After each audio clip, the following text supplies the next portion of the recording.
ಹರೇ ಕೃಷ್ಣ. ಎಲ್ರಿಗೂ ಕೂಡ ನಮಸ್ಕಾರ. ಇವತ್ತಿನ ಈ ವಿಶೇಷವಾಗಿರುವಂತಹ ಸಂಚಿಕೆಯಲ್ಲಿ ನಾವು ದೇವರ ಆಯುಧಗಳು ಅನ್ನುವಂತಹ ಒಂದು ವಿಶೇಷವಾದ ಪುಸ್ತಕದ ಬಗ್ಗೆ ತಿಳ್ಕೋಣ. ಈ ವಿಶೇಷವಾಗಿರುವಂತಹ ಪುಸ್ತಕದಲ್ಲಿ ನಮಗೆ ದೇವರ ಆಯುಧಗಳ ಬಗ್ಗೆ ತುಂಬಾ ವಿಶೇಷವಾಗಿರುವಂತಹ ಮಾಹಿತಿಗಳನ್ನು ಈ ಪುಸ್ತಕ ತಿಳಿಸುತ್ತೆ. ಆ ದೇವರ ಆಯುಧಗಳು ಯಾವುದು, ಆ ಆಯುಧಗಳ ವಿಶೇಷತೆಗಳೇನು ಅನ್ನೋದನ್ನು ಕಥೆಗಳ ರೂಪದಲ್ಲಿ ನಮಗೆ ಈ ಪುಸ್ತಕ ತಿಳಿಸುತ್ತೆ. ಸೊ ಹಾಗಾದ್ರೆ ಈ ಪುಸ್ತಕದಲ್ಲಿರುವಂತಹ ದೇವರ ಆಯುಧಗಳು ಯಾವುದು, ಅದರ ಕಥೆಗಳು ಯಾವ ರೀತಿಯಾಗಿರುತ್ತೆ ಅಂತ ನಾವೀಗ ನೋಡ್ತಾ ಹೋಗೋಣ. ಮೊದಲನೇದಾಗಿ ಯಾರೆಲ್ಲ ಇನ್ನೂ ಚಾನಲ್ನ ಸಬ್ಸ್ಕ್ರೈಬ್ ಮಾಡ್ಕೊಂಡಿಲ್ವೋ ಎಲ್ಲರೂ ಕೂಡ ಸಬ್ಸ್ಕ್ರೈಬ್ನ ಮಾಡ್ಕೊಳ್ಳಿ. ಇದರಲ್ಲಿ ನಿಮಗೆ ಇದೇ ರೀತಿಯ ವಿಶೇಷವಾಗಿರುವಂತಹ ಪುಸ್ತಕಗಳ ಸಂಕ್ಷಿಪ್ತ ಮಾಹಿತಿಯ ವಿಡಿಯೋಸ್ಗಳು ಸಿಗ್ತಾ ಇರುತ್ತೆ. ಸೊ ಈಗ ನಾವು ಮೊದಲನೇದಾಗಿ ತಿಳ್ಕೊಳ್ಳೋದಕ್ಕೆ ಹೋಗ್ತಾ ಇರುವಂತಹ ಈ ಪುಸ್ತಕದ ಹೆಸರು ದೇವರ ಆಯುಧಗಳು ಅಂತ. ನಿಮ್ಗೆ ಇಲ್ಲಿ ಕಾಣಿಸ್ತಾ ಇರ್ಬೋದು, ದೇವರ ಆಯುಧಗಳು ಅಂತ ಇದೆ. ಕೆಳಗಡೆ ದೇವರ ಆಯುಧಗಳ ಸ್ಮರಣೆ ಸ್ಪರ್ಶ ಪಾಪನಾಶಕರ ಪುಣ್ಯಕಾರಕ ಅಂತ ಹೇಳ್ಬಿಟ್ಟು ಕೊಟ್ಟಿದ್ದಾರೆ. ಸೊ ಈ ವಿಶೇಷವಾಗಿರುವಂತಹ ಪುಸ್ತಕದ ಲೇಖಕರು ಕೆ ಸತ್ಯನಾರಾಯಣ ಮೂರ್ತಿ ಅಂತ ಹೇಳ್ಬಿಟ್ಟು. ಈ ಪುಸ್ತಕದಲ್ಲಿರುವಂತಹ ಪುಟಗಳ ಸಂಖ್ಯೆ ಎಷ್ಟು ಅಂತ ನಾವು ನೋಡೋದಾದರೆ 192 ಪುಟಗಳನ್ನು ಈ ವಿಶೇಷವಾಗಿರುವಂತಹ ಪುಸ್ತಕ ಒಳಗೊಂಡಿದೆ. ಹಾಗಾದರೆ ಈ ಪುಸ್ತಕದ ಒಳಗಡೆ ಇರುವಂತಹ ಕಥೆಗಳು ಯಾವ ರೀತಿಯಾಗಿರುತ್ತೆ ಅಂತ ನಾವೀಗ ನೋಡ್ತಾ ಹೋಗೋಣ.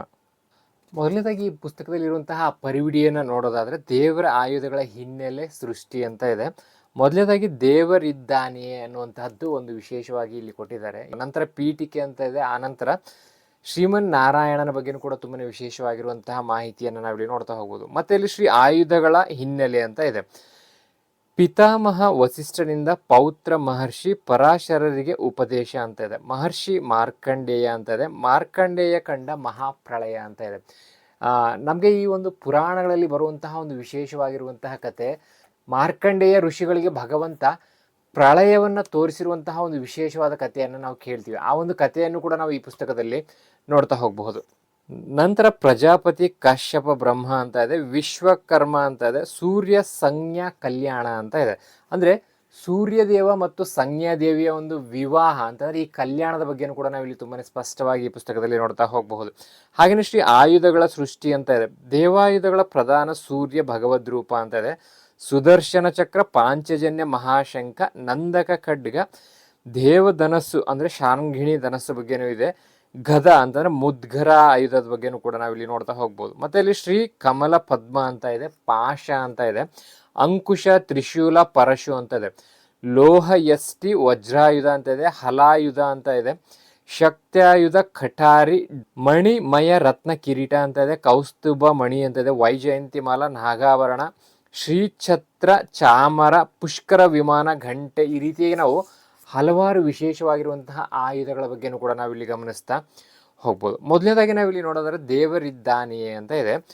ಮೂಢತೆಯೋ ಮುಗ್ಧತೆಯೋ ನಂಬಿಕೆಯೋ ಅಂಧಶ್ರದ್ಧೆಯೋ ಮೂಢನಂಬಿಕೆಯೋ, ಒಟ್ಟಿನಲ್ಲಿ ಹೇಳಬೇಕೆಂದರೆ ದೇವರಿದ್ದಾನೆ ಎನ್ನಬಹುದು.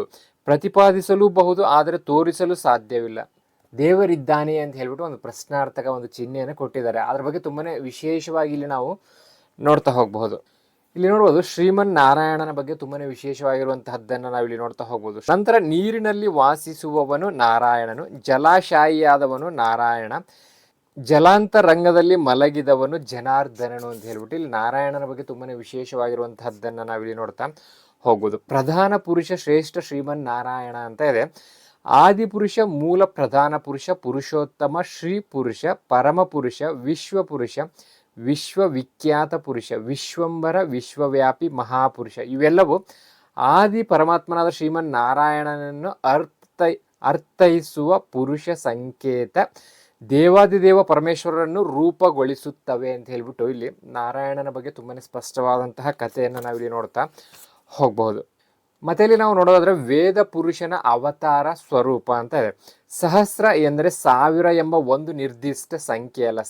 ಸಹಸ್ರ ಎಂದರೆ 1000, ಸಾವಿರಾರು ಅಂದರೆ ಅಗಣಿತವಾದದ್ದು, ಲೆಕ್ಕಕ್ಕೆ ಸಿಗಲಾರದಷ್ಟು ಅತೀತವಾದ ಸಂಖ್ಯಾ ಗಣಕ ಅಂತದೆ. ಇಲ್ಲಿ ನೋಡೋದು ಸಹಸ್ರ ಅಂದ ತಕ್ಷಣಕ್ಕೆ ನಾವು 1000 ಅಂತ ಅನ್ಕೊಳ್ತೀವಿ. ಸಹಸ್ರ ಶೀರ್ಷ ಪುರುಷ ಅಂತ ಹೇಳ್ಬಿಟ್ಟು ವಿಷ್ಣು ಸಹಸ್ರನಾಮದಲ್ಲಿ ಬರುವಂತಹದ್ದು. ಇಲ್ಲಿ ಸಹಸ್ರ ಅಂದ ತಕ್ಷಣಕ್ಕೆ ಕೇವಲ 1000 ಅಂತಲ್ಲ, ಸಾವಿರಾರು ಅನ್ನುವಂತಹ ಒಂದು ಅರ್ಥವನ್ನು ಕೊಡುತ್ತೆ ಅಂತ ಕೂಡ ಇಲ್ಲಿ ನಮಗೆ ತುಂಬಾ ಸ್ಪಷ್ಟವಾಗಿ ಕೊಟ್ಟಿದ್ದಾರೆ. ನಂತರದಲ್ಲಿ ನಾವಿಲ್ಲಿ ಮಹರ್ಷಿ ಮಾರ್ಕಂಡೇಯರ ಬಗ್ಗೆ ಕೂಡ ತುಂಬಾ ಸ್ಪಷ್ಟವಾಗಿರುವಂತಹ ಕಥೆಯನ್ನು ನೋಡ್ತಾ ಹೋಗ್ಬೋದು. ಕಮಲೋದ್ಭವನಾದ ಚತುರ್ಮುಖ ಬ್ರಹ್ಮನಿಂದ ಮಾನಸ ಪುತ್ರನಾಗಿ ಸೃಷ್ಟಿ ಕಾರ್ಯಕ್ಕಾಗಿ ನವಬ್ರಹ್ಮರು ಉದಯಿಸುತ್ತಾರೆ. ಆ ನವಬ್ರಹ್ಮರಲ್ಲಿ ಭೃಗು ಮಹರ್ಷಿಯೊಬ್ಬರು. ಬ್ರಹ್ಮ ಮಾನಸ ಪುತ್ರರಾದ ಭೃಗು ಮಹರ್ಷಿಗೆ ದಕ್ಷ ಪ್ರಜಾಪತಿಯ ಮಗಳಾದ ಖ್ಯಾತಿಯೊಂದಿಗೆ ವಿವಾಹವಾಯಿತು ಅಂತ ಹೇಳ್ಬಿಟ್ಟು ಇಲ್ಲಿ ಮಾರ್ಕಂಡೇಯ ಋಷಿಗಳ ಬಗ್ಗೆ ನಾವು ಇಲ್ಲಿ ಕಥೆಯನ್ನು ನೋಡ್ಬೋದು. ಮತ್ತೆ ಇಲ್ಲಿ ನೋಡ್ಬೋದು ಗಂಗಾ ಪ್ರವಾಹ ಅಂತ ಇದೆ. ಅಡೆತಡೆ ಇಲ್ಲದ ಗಂಗೆಯ ರಭಸಕ್ಕೆ ಸೃಷ್ಟಿಯು ಅಲ್ಲೋಲ ಕಲ್ಲೋಲವಾಗಬಾರದೆಂದು ಭೋರ್ಗರೆದು ಹರಿಯುವ ರಭಸವನ್ನು ತಡೆಯಲು ಪರಮೇಶ್ವರನು ತನ್ನ ಜಟಾಜೂಟದ ಕೆಂಜಟೆಯನ್ನು ಚೆಲ್ಲಾಡಿ ಅದರಲ್ಲಿ ಗಂಗೆಯನ್ನು ಬಂಧಿಸಲು ಆರ್ಭಟಿಸಿ ಸಿಡಿದೆದ್ದು ನಿಂತನು ಅಂತ ಹೇಳ್ಬಿಟ್ಟು ಇಲ್ಲಿ ಗಂಗೆಯ ಒಂದು ಪ್ರವಾಹದ ಬಗ್ಗೆನೂ ಕೂಡ ನಾವಿಲ್ಲಿ ತುಂಬಾನೇ ಸ್ಪಷ್ಟವಾದಂತಹ ಕಥೆಯನ್ನ ನೋಡ್ಬೋದು. ನಂತರ ಮಾರ್ಕಂಡೇಯರ ಜನನ ಅಂತ ಇದೆ. ಆ ಮಾರ್ಕಂಡೇಯರ ಜನನ ಯಾವ ರೀತಿ ಆಯಿತು ಅನ್ನೋದನ್ನು ಕೂಡ ನಾವಿಲ್ಲಿ ತುಂಬಾನೇ ಸ್ಪಷ್ಟವಾಗಿ ನೋಡ್ಬೋದು. ಪಾರ್ವತಿ ಪರಮೇಶ್ವರರು ಮೃಕಂಡ ಮಹರ್ಷಿಗಳ ಮುಂದೆ ಪ್ರತ್ಯಕ್ಷರಾದರು. ಭಕ್ತ ಮಹರ್ಷಿ ಮೃಕಂಡ ಕಣ್ತೆರೆದು ನೋಡು, ಅಖಂಡ ಬ್ರಹ್ಮಾಂಡದ ದಂಪತಿಗಳಾದ ಶಿವಶಕ್ತಿಯರು ಪ್ರತ್ಯಕ್ಷರಾಗಿದ್ದೇವೆ, ನಿನ್ನ ಪ್ರಾರ್ಥನೆ ಏನು ಅಂತ ಹೇಳ್ಬಿಟ್ಟು ಮೃಕಂಡ ಋಷಿಗಳಿಗೆ ಸಾಕ್ಷಾತ್ ಪರಮೇಶ್ವರ ಅಲ್ಲಿ ಕೇಳುವಂತಹದ್ದು. ಆ ಕತೆ ಯಾವ ರೀತಿಯಾಗಿರುತ್ತೆ ಅಂತಂದ್ರೆ ತುಂಬಾನೇ ಸ್ಪಷ್ಟವಾಗಿ ಇಲ್ಲಿ ನಾವು ಆ ಕಥೆಯನ್ನ ನೋಡಬಹುದು. ಮತ್ತೆ ಇಲ್ಲಿ ಹಾಗೆ ನೋಡ್ತಾ ಹೋದ್ರೆ ಬಾಲನ ಉದರದಲ್ಲಿ ಬ್ರಹ್ಮಾಂಡ ಅಂತದೆ. ಈ ಮಾರ್ಕಂಡೇಯ ಋಷಿಗಳು ಈ ಒಂದು ಪ್ರಳಯದಲ್ಲಿ ಈಜಿ ಒಂದು ಆಲದ ಎಲೆಯ ಮೇಲೆ ಹತ್ತಿ ಕೂತ್ಕೊಳ್ತಾರೆ. ಅಲ್ಲಿ ಭಗವಂತನ ಒಂದು ಉಸಿರಾಟದಿಂದ ಅಂತಂದ್ರೆ ಮಗುವಾಗಿದ್ದಂತಹ ಆ ಭಗವಂತನ ಉಸಿರಾಟದಿಂದ ಆ ಭಗವಂತನ ಒಂದು ಉದರದಲ್ಲಿ ಪ್ರವೇಶ ಮಾಡ್ತಾರೆ. ಆ ಒಂದು ಉದರದಲ್ಲಿ ಪ್ರವೇಶ ಮಾಡಿದಾಗ ಅವರು ಅಲ್ಲಿ ಬ್ರಹ್ಮಾಂಡವನ್ನೇ ನೋಡ್ತಾರೆ ಅನ್ನುವಂಥದ್ದನ್ನ ಇಲ್ಲಿ ತುಂಬಾನೇ ಸ್ಪಷ್ಟವಾಗಿ ನಾವು ಈ ಕಥೆಯಲ್ಲಿ ನೋಡ್ತಾ ಹೋಗಬಹುದು. ಇಲ್ಲಿ ನೋಡ್ಬೋದು ಸುದರ್ಶನ ಚಕ್ರ ಅಂತದೆ. ಅಂತಂದ್ರೆ ಈ ಆಯುಧದ ಬಗ್ಗೆ ನಾವು ಇಲ್ಲಿ ತುಂಬಾನೇ ವಿಶೇಷವಾಗಿ ನೋಡ್ಬೋದು.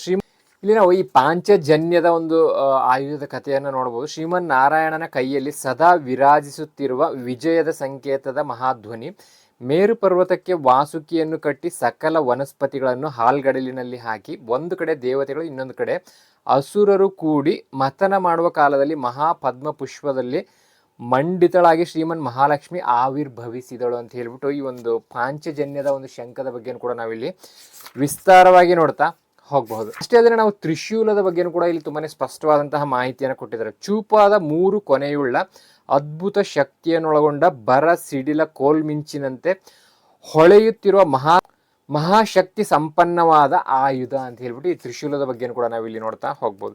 ಸೊ ಈ ರೀತಿಯಾಗಿ ನಾವು ಹಲವಾರು ವಿಶೇಷವಾಗಿರುವಂತಹ ದೇವರ ಆಯುಧಗಳ ಬಗ್ಗೆ ಆಗಿರ್ಬೋದು ಮತ್ತು ಇನ್ನು ಹಲವಾರು ವಿಶೇಷವಾಗಿರುವಂತಹ ಕಥೆಗಳನ್ನು ನಮಗೆ ಈ ಪುಸ್ತಕ ತಿಳಿಸುತ್ತೆ. ಈ ವಿಶೇಷವಾಗಿರುವಂತಹ ಪುಸ್ತಕವನ್ನ ಯಾರೆಲ್ಲ ತಗೊಳ್ಬೇಕಂತ ಇದ್ರೆ ಕೆಳಗಡೆ ಕೊಟ್ಟಿರುವಂತಹ ಒಂದು ಸಂಖ್ಯೆಗೆ ನೀವು ಒಂದು ವಾಟ್ಸಪ್ನ ಮಾಡಿ ದೇವರ ಆಯುಧಗಳು ಅಂತ ಹೇಳ್ಬಿಟ್ಟು ಮೆಸೇಜ್ನ ಮಾಡಿದ್ರೆ ಸಾಕು. ಅದರ ಪೇಮೆಂಟ್ ಡೀಟೇಲ್ಸ್ ಅನ್ನ ಕಳಿಸ್ಕೊಡ್ಲಾಗುತ್ತೆ. ಪೇಮೆಂಟ್ ಮಾಡಿ ಸ್ಕ್ರೀನ್ಶಾಟ್ ನಿಮ್ಮ ವಿಳಾಸವನ್ನು ಕಳಿಸ್ಕೊಟ್ರೆ ಸಾಕು, ಪುಸ್ತಕವನ್ನು ನಿಮ್ಮ ವಿಳಾಸಕ್ಕೆ ಪೋಸ್ಟ್ ಮಾಡಲಾಗುತ್ತೆ. ಈ ಪುಸ್ತಕದ ಬೆಲೆ 250 ರೂಪಾಯಿ ಆಗುತ್ತೆ. ಜೊತೆಗೆ ಇದರ ಒಂದು ಪೋಸ್ಟಲ್ ಚಾರ್ಜು ಕೂಡ ಪ್ರತ್ಯೇಕವಾಗಿರುತ್ತೆ. ಮತ್ತೆ ಯಾಕೆ ಯಾರಿಗೆ ಬೇಕು ಕೆಳಕೊಟ್ಟಿರುತ್ತೆ ಸಂಖ್ಯೆಗೆ ವಾಟ್ಸಪ್ನ ಮಾಡಿ ಪಡ್ಕೊಳ್ಬಹುದು. ಹರೇ ಕೃಷ್ಣ.